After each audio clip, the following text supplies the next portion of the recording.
2022년 7월 25일 월요일. 큐티인 간식 타임. 머리 숙여 경배하였더라. 출애굽기 4장 18절에서 31절의 말씀. 모세가 그의 장인 이드로에게 돌아가서 그에게 이르되, 내가 애굽에 있는 내 형제들에게로 돌아가서 그들이 아직 살아있는지 알아보려 하오니 나로 가게 하소서. 이드로가 모세에게 평안히 가라 하니라. 여호와께서 미디안에서 모세에게 이르시되, 애굽으로 돌아가라.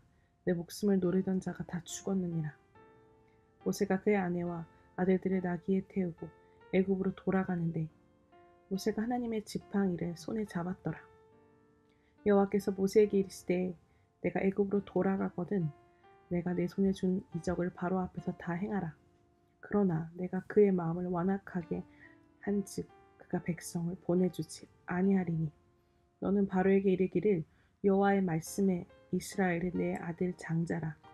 내가 내게 이르기를 내 아들을 보내주어 나를 섬기게 하라 하여도 내가 보내주기를 거절하니 내가 내 아들 내 장자를 죽이리라 하셨다 하라 하시니라.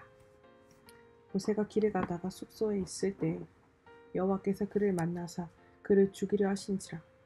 십보라가 돌칼을 가져다가 그의 아들의 표피를 베어 그의 발에 갖다 대며 이르되, 당신은 참으로 내게 피남편이로다 하니 여호와께서 그를 놓아주시니라. 그때 십보라가 피남편이라 함은 할례 때문이었더라.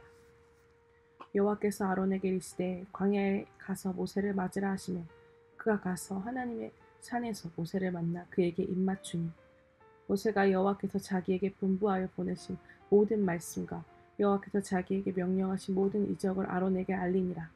모세와 아론이 가서 이스라엘 자손의 모든 장로를 모으고 아론이 여호와께서 모세에게 이르신 모든 말씀을 전하고 그 백성 앞에서 이적을 행하니, 백성이 믿음에 여호와께서 이스라엘 자손을 찾으시고 그들의 고난을 살피셨다 함을 듣고 머리 숙여 경배하였더라. 아멘.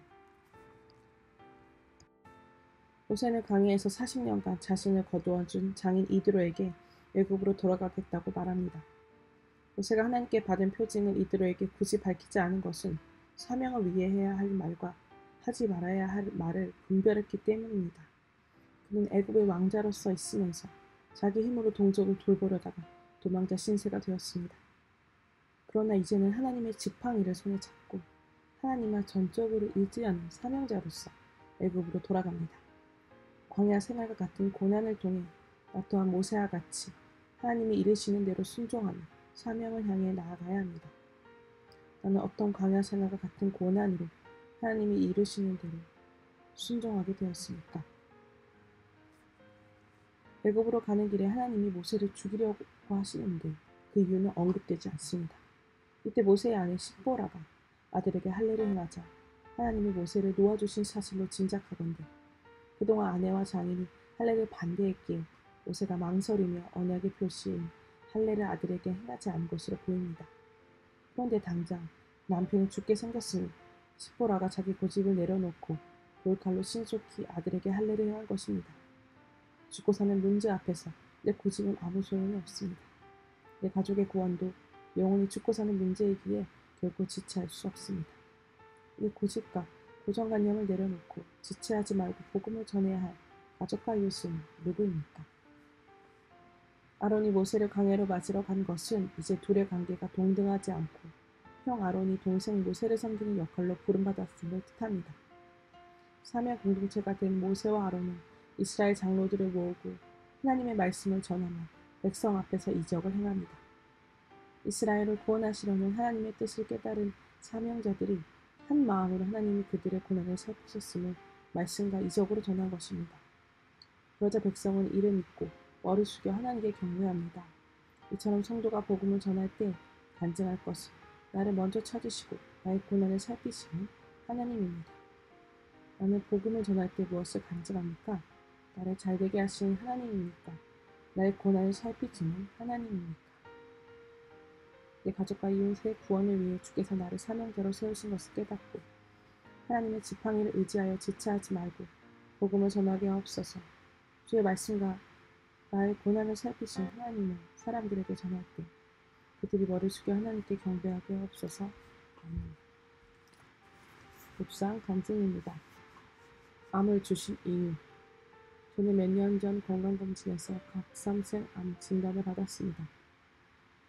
의사는 악성 종양이라 전이될 가능성이 크지만 바로 수술하면 갑상생의 절반을 살릴 수 있다 했습니다. 하지만 운동선수인 저는 당시 팀에서 중요한 위치를 맡고 있어 수술 시기를 마음대로 정할 수 없었습니다. 그런데 감독님이 갑상생암은 착한 암이라 당장 수술 안 해도 돼 하며 이번 시즌은 끝나고 하라고 하셨습니다. 지금까지 운동만 열심히 해온 내가 암에 걸린 것도 하늘이 무너지려는데 감독님이 그렇게 말씀하시니 화가 났습니다. 하지만 끝내 감독님의 말씀을 거역할 수 없어 수술을 미루기로 했습니다. 그러다 의사는 이렇게 수술 요청을 한 장을 처음 봤다면서 무엇보다 건강이 우선이에요 라고 말했습니다. 결국 저는 3개월에 한 번씩 검사를 받는 조건으로 고된 훈련과 시합을 계속 이어갔습니다. 그런데 하나님이 그런 저를 불쌍히 여기셨는지 암의 하나님의 지팡이가 되어 저는 나가는 시합마다 모두 우승하는 기적을 경험하게 되었습니다. 승리할 때마다 주님 하셨다고 고백하며 하나님께 영광을 돌렸지만 어느덧 저도 명예와 물질 욕심이 생겨 몸을 혹사하고 있었습니다. 게다가 제가 좋은 성적을 거둘수록 감독님은 완악한 바로가 되어 또다시 수술은 내년으로 미루라고 하며 저를 보내두지 않으셨습니다. 그러다 암이 임파선까지 전이되어 저는 급히 수술을 받게 되었습니다. 초등학교 4학년 때부터 운동을 시작하고 감독님과 30년 가까이 동고동락 해오면서 현역 선수로서 누구보다 좋은 성적을 내며 감독님이 가장 아끼는 제자로 살아왔습니다. 하지만 어느 순간부터 저를 향한 감독님의 사랑과 관심이 집착과 간섭으로 느껴졌고 제게는 선수 생활이 벗어날 수 없는 노예 생활 같았습니다. 그런데 제가 이번에 암 수술을 받게 되면서 비로소 감독님은 저에 대한 집착을 내려놓게 되셨습니다. 하나님은 이 암 사건으로 감독님과의 관계를 객관적으로 보게 해주시고 명예와 물질을 얻고자 욕심을 부린 저의 죄를 회개하도록 하셨습니다. 나의 부르짖음을 들으사 나의 고난을 살펴주시고 죄의 노예에서 출애굽하게 해주신 하나님께 머리 숙여 경배합니다. 적용하기입니다. 매일 호르몬 약을 먹을 때마다 나의 출애굽 사건을 기억하며 큐티와 기도로 하나님을 경배하겠습니다. 나의 명예와 물질 욕심을 경계하고 건강을 해치는 상부해지신 정주를 거절하겠습니다.